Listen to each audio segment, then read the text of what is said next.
Clip number 1453۔ اس clip میں آپ قرآن پاک کی سورہ احقاف کا تعارف، آیت نمبر 1 سے 3 کی تلاوت، ترجمہ اور تفسیر قرآن صراط الجنان سماعت فرمائیں گے۔ سورۃ الاحقاف، سورہ احقاف کا تعارف۔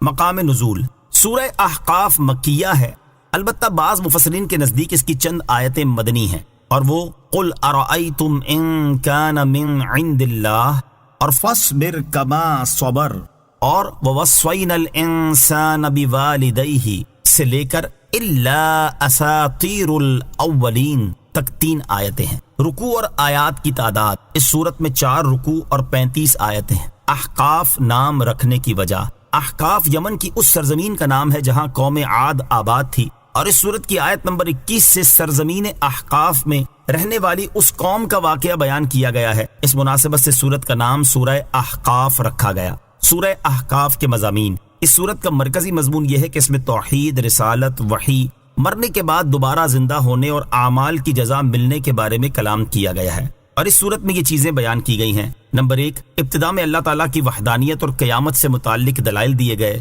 بتوں کی پوجا کرنے والے مشرکین کی مذمت بیان کی گئی۔ قرآن مجید اور رسول اکرم علیہ الصلوۃ والسلام کی رسالت کے بارے میں کفار کے شبہات کا جواب دیا گیا۔ نمبر 2، اللہ تعالیٰ کی وحدانیت کو ماننے والے، اس کے دین پر ثابت قدم رہنے والے، والدین کی اطاعت کرنے والے اور ان کے ساتھ بھلائی کرنے والے کی جزا بیان کی گئی کہ یہ جنتی ہیں، اور اللہ تعالیٰ کے ساتھ کفر کرنے والے، والدین کی نافرمانی کرنے والے، مرنے کے بعد دوبارہ زندہ کیے جانے کا انکار کرنے والے کی سزا بیان کی گئی کہ یہ جہنمی ہیں۔ نمبر 3، حضرت ہود علیہ الصلوۃ والسلام اور ان کی قوم عاد کا واقعہ بیان کیا گیا کہ اس قوم کے لوگ اپنی طاقت و قوت کی وجہ سے سرکش ہو گئے اور بتوں کی پوجا کرنے پر قائم رہے، تو اللہ تعالیٰ نے آندھی کے عذاب کے ذریعے انہیں نیست و نابود کر دیا۔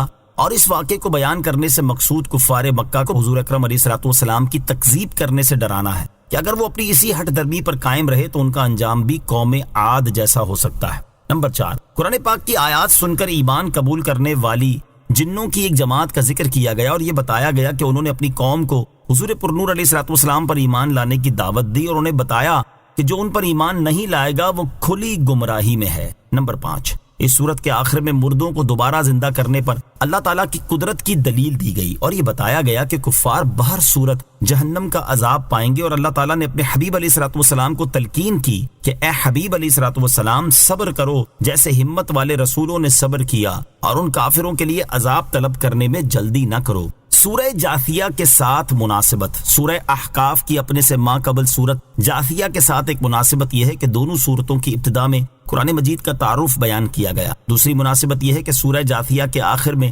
شرک کرنے پر مشرکین کی سرزنش کی گئی، اور سورہ احقاف کی ابتدا میں بھی شرک کرنے پر ان کی سرزنش کی گئی ہے۔ بسم اللہ الرحمن الرحیم۔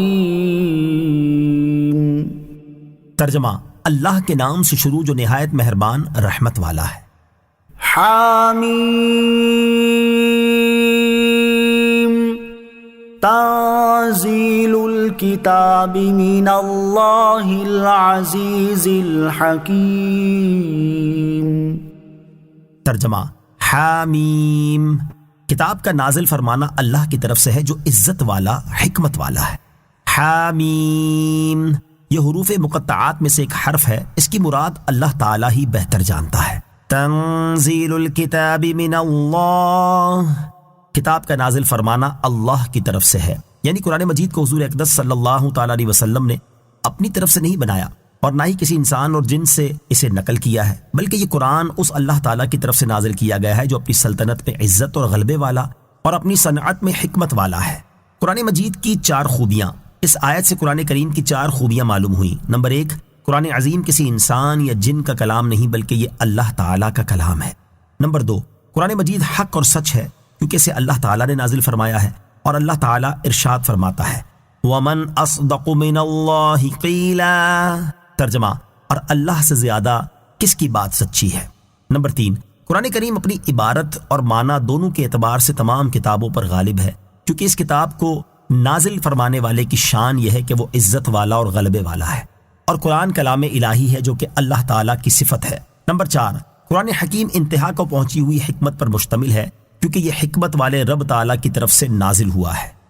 ما خلقنا السماوات والأرض وما بينهما إلا بالحق وأجل مسمى والذين كفروا عما أنذروا معرضون۔ ترجمہ، ہم نے آسمان اور زمین اور جو کچھ ان کے درمیان ہے سب حق کے ساتھ ہی اور ایک مقررہ مدت تک کے لیے بنایا، اور کافر اس چیز سے منہ پھیرے ہیں جس سے انہیں ڈرایا گیا ہے۔ ما خلقنا السماوات والارض وما بینہما الا بالحق، ہم نے آسمان اور زمین اور جو کچھ ان کے درمیان ہے سب حق کے ساتھ بنایا۔ ارشاد فرمایا کہ ہم نے آسمان اور زمین اور جو کچھ ان کے درمیان ہے سب حق کے ساتھ ہی بنایا تاکہ وہ ہماری قدرت، وحدانیت، کمال کی باقی صفات اور ہر نقص و عیب سے پاک ہونے پر دلالت کرے، کیونکہ تخلیق کے ذریعے حق کی پہچان ہوتی ہے اور ہر صنعت اپنے بنانے والے کے وجود اور اس کے کمال کی صفت کے ساتھ متصف ہونے پر دلالت کرتی ہے۔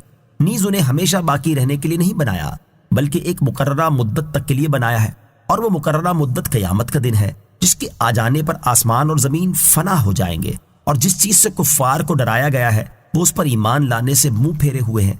اس چیز سے مراد عذاب ہے یا اس سے قیامت کے دن کی وحشت مراد ہے، یا اس سے قرآن پاک مراد ہے جو کہ مرنے کے بعد دوبارہ زندہ کیے جانے اور اعمال کا حساب لیے جانے کا خوف